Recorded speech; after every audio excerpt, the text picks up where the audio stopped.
Now, it was about a half an hour away from practice actually starting, and about 15 minutes before practice is going to start, they lock our gate in the rookie pits. Now, the rookie pits are on the other side of the Firestone Bridge. So you have the main pits here, then that big bridge that everybody kind of drifts under right by the Billy Baldwin wall. And we're on this side where they usually have car shows. So that they put all of the rookies over there, which makes it a huge pain because that is completely cut off from everything. Everything. So in the driver's meeting, they had explicitly told us that 15 minutes before practice starts, they were going to close the gate to the rookie pits, and we all needed to be out there and in the hot pits before then. So I'm back over at the pits. We've got all the tires stacked up, ready to put into the van. I'm getting into my driver's suit. I got my helmet on. Jay Wood's like, I don't know where anybody is, dude. I got to go out onto the thing and get into my media spots. And I was like, sick. All right, see you there. And so I get in the car, I strap in, and I'm like, oh, fuck, nobody's here. This is bad. And as I drive off, there's my pile of tires, my jack, everything else that I need to have a hot pit sitting there in the pit still. I get out, and they immediately close the gate behind me. And I'm just like, oh, God, here we go. So I get out to the hot pits and finally get a call from Keith, like, yo, where you at? They won't let us out of the gate. And I was like, yeah, they closed the gate 15 minutes ago. There's no way they're going to let you guys out. I'll try to talk to somebody, but I don't think it's going to happen. So they're sitting here in the van, loaded with tires, jack, everything that we'd need to have our hot pit, and they're stuck inside the rookie pits. Now, keeping the anger inside and blaming everybody else for fucking up and not being there, like, I'm trying to do this thing and it's not working out very well, and now I know I don't have any tires to change into. I don't have any support. If something goes wrong, I have nothing. They can't even get over there. It's a bad scene all around. Now, I'm like, okay, screw this. I'm gonna go get in line. So I drive all the way across, which is across the actual real pits, and then kind of far over by the building with all the whales on it. And I get in line. Immediately, one of the FD employees is like, dude, pull over. You can't go on the track. And I was like, what? Why? What happened? Am I on fire? What's going on here? And he was like, no, you don't have a window banner and you don't have door cards. You cannot go onto the track without that. And I'm like, gut punch number 2. I have no hot pit crew and I have no stickers on the car. I'm calling. I can't get a hold of anybody. Finally, I get a hold of Aoki. He runs the window banners and door cards over. I slap them on haphazardly. I get in line, which is now down because everybody's changing tires already. And I am now like third in line to do donuts. And things are getting real at this point.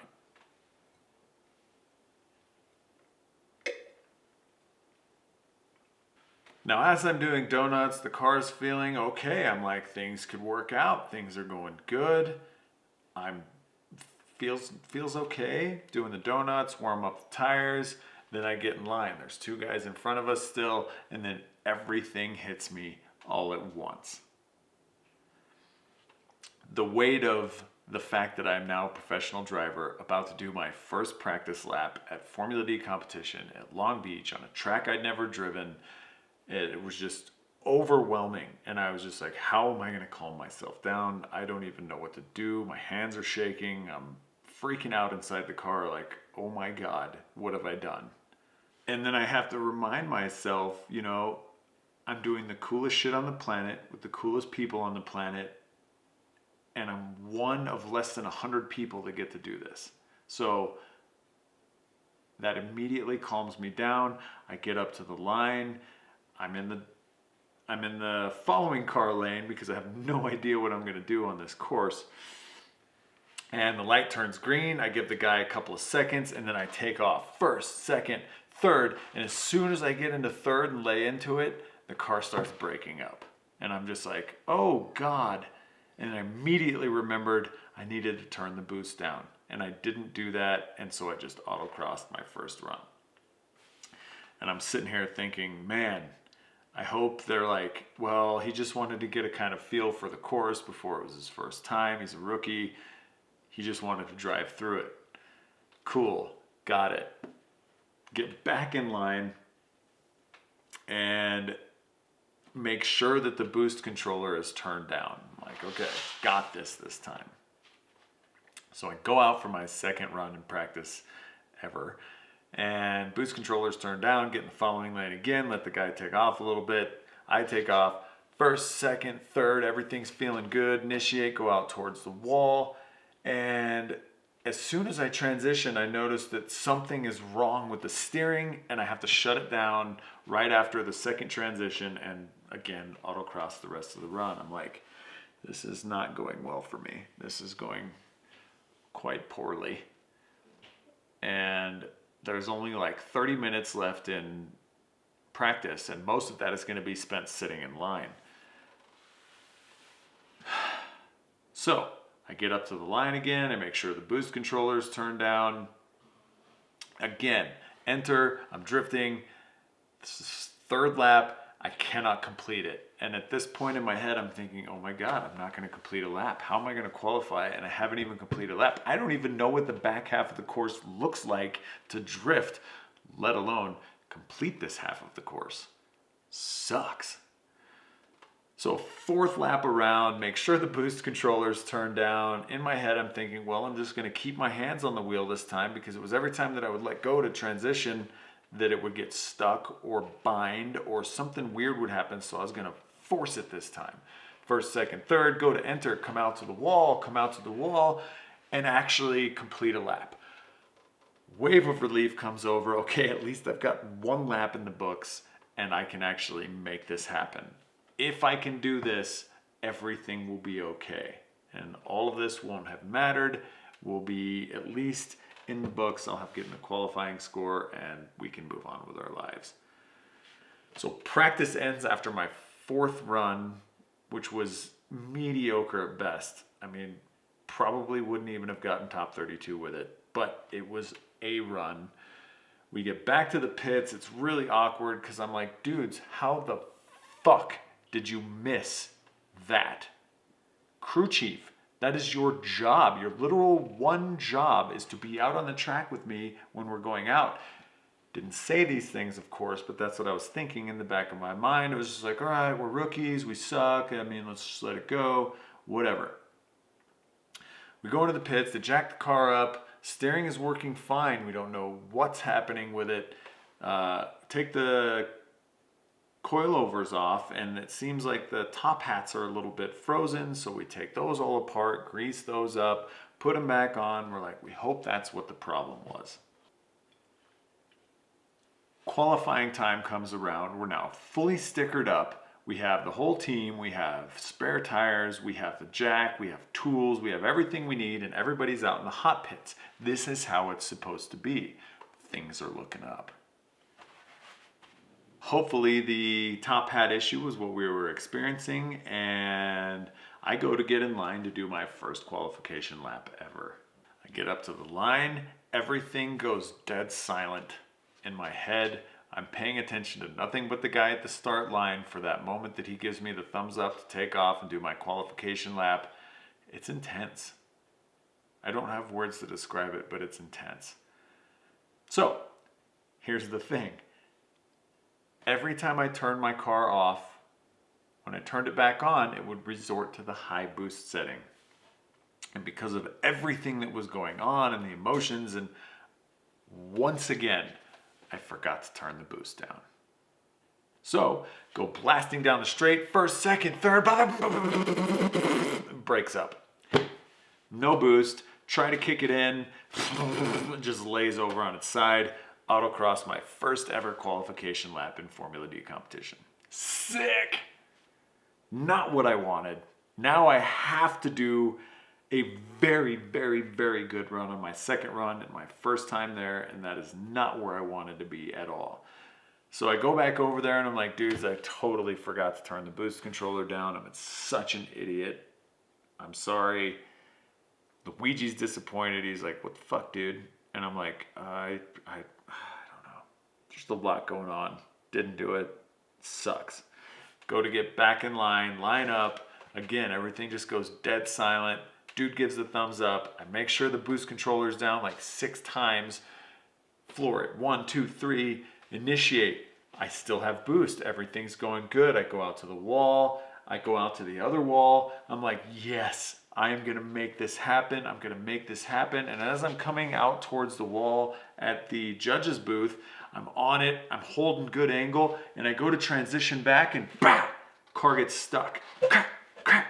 I cannot get the car to come off of whatever it's stuck on. And I just loop it in a 3rd gear burnout and just smoke show of Hankook everywhere. And I have ended my weekend thusly.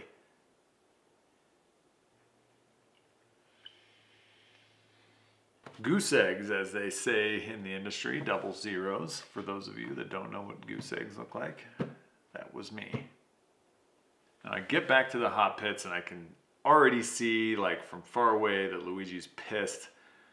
And we get up there and he's like, dude, I built you this chassis. It should have won.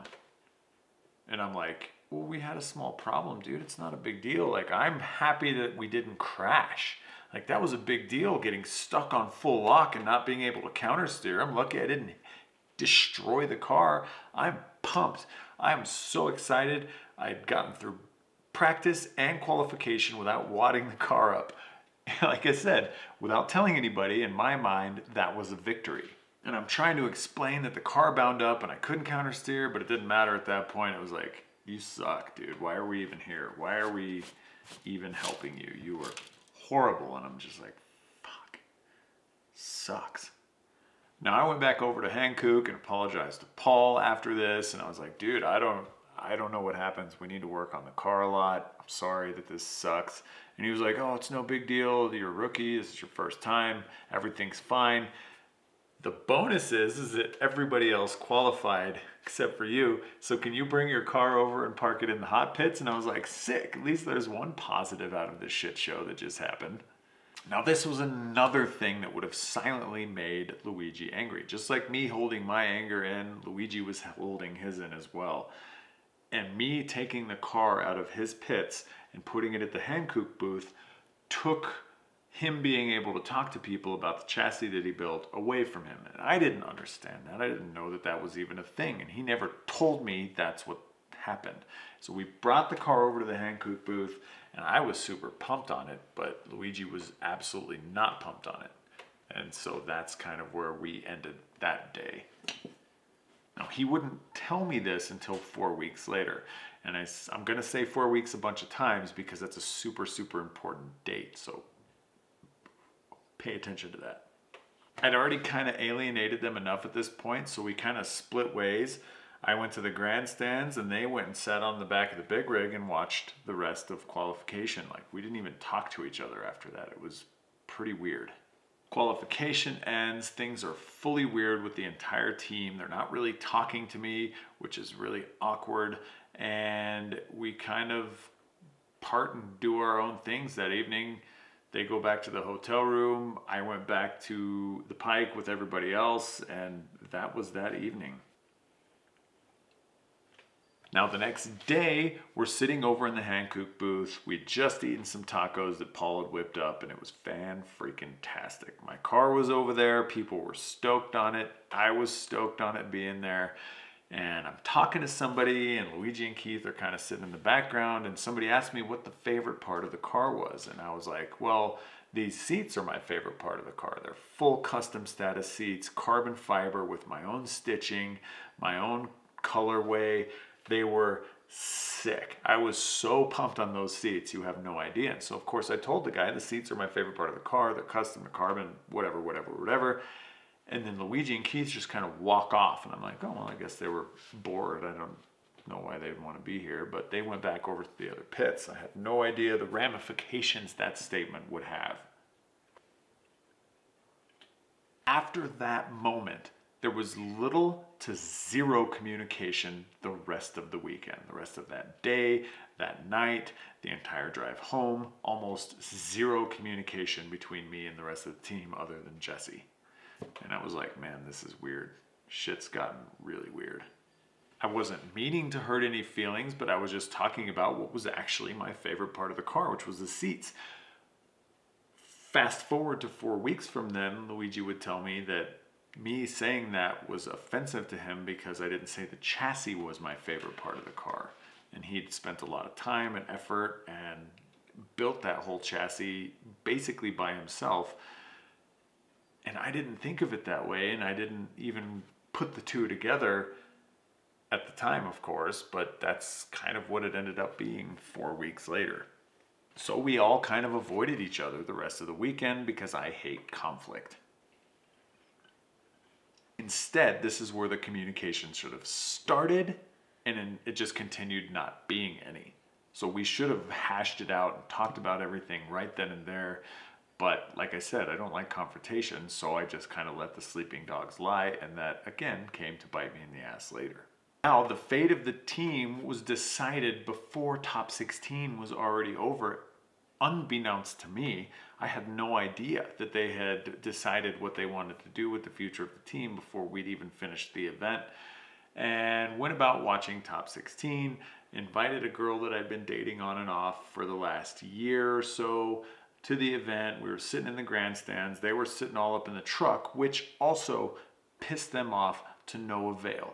I didn't know why at the time, of course, but they lost their minds over that. And it just added to everything that had happened to that weekend. It was kind of the icing on the cake, and there was literally no communication after that. Zero.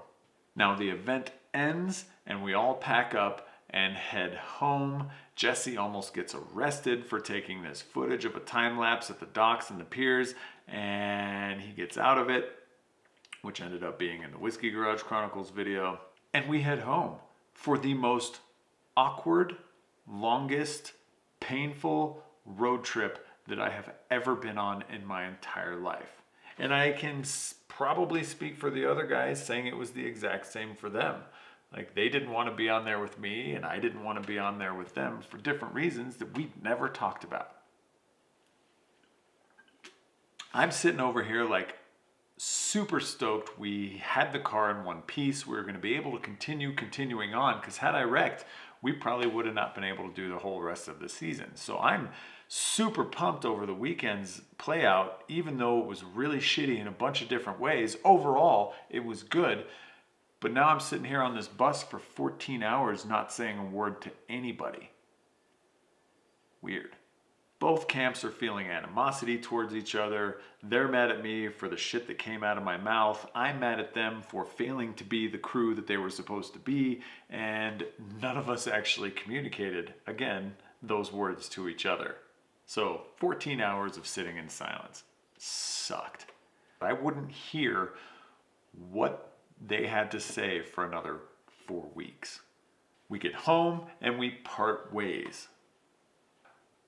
Keep in mind, Atlanta's 5 weeks away. 5 weeks. 5 short weeks away is Atlanta. Neither of the guys are answering my calls, texts, pages, carrier pigeons, nothing. I have been excommunicatus. The only person that's answering me at this point is Aoki, and he is kind of mediating back and forth. He's like, dude, they don't want to talk to you. And I'm like, they kind of need to talk to me. There's a lot of stuff I have hinging on both of them being available to do this stuff. Please let them know that I would like to talk to them thusly. Nothing. 3 weeks goes by. 4th week happens, and I finally get a hold of Keith.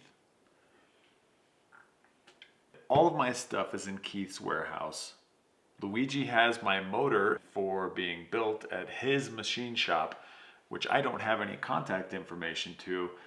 And I'm supposed to use Keith's trailer for the East Coast Swing of Formula D. So I'm sitting here freaking out because I now have none of that. I have no communication with either of them. My car's just sitting there. I haven't worked on it, haven't even taken it out of where it was being stored for fear of upsetting somebody, and I am stuck between a rock, a hard place, 3 other hard places, and 14 more rocks. And in my mind, I'm like, of course we were going to suck. This was our first time at a pro event ever. I didn't know how I was going to react to it. The team didn't know how they were going to react to it. I'm cool with it. It's like, all right, live and learn, move on, do some other stuff. But the stuff that came out of my mouth had offended them more than I had ever intended it to. And guys, I apologize for that. That sucks, and I'm sorry. To me, again, it was, well, we had some hard times. Let's get over it and be men and move on. But apparently that was not the case. I finally got a hold of Keith the 4th weekend. It's now a week before we're supposed to leave for Atlanta. And Keith says, I want you to get all the stuff out of my shop. I'm no longer going to be your team manager. Sorry, dude. You're shitty. And I was like, yeah, I can kind of understand that. I can definitely understand that. Sorry, dude. He says, you also can't use my trailer for the East Coast swing. And now I'm really like, oh, fuck. What am I going to do? The next day, I finally get a hold of Luigi. And Luigi explains to me all the shitty stuff that I said to him. Like moving the car from pit to pit really pissed him off. And saying the seats were my favorite part of the car really pissed him off. And like, I didn't know any of this stuff at the time. I would have addressed it then. I'm like, dude, let's keep the car in our pits. That's fine. I don't care. But none of that was ever communicated. And so this big rift happened between all three of us because Keith and Luigi were best friends. And then they quit the team. There's 50% of my team gone after the first round of Formula D. I have my motor being held hostage at a machine shop that I have no idea where it is. I have no trailer to get to the East Coast swing. I have lost my place to work on the car with Keith, and I'm screwed at this point. And it is now a week before we're supposed to leave for FD Atlanta. I have no team, I have no car, and it's still broken. Like, I don't even want to drive it because it's broken. I know it's not going to work. Now, because of my actions, because of what I said, and because of what I did at Long Beach, has affected my Formula D career drastically. There's now less than 4 days before I'm supposed to leave for Formula D Atlanta, and I, like I said, am screwed. Fuck my life. And that is where I'm going to end this video. In the next episode, I try and salvage what's left of the pieces of the team anyway, and head to Road Atlanta for round 2 of the shit show that was my Formula D career. Catch you next time. Peace.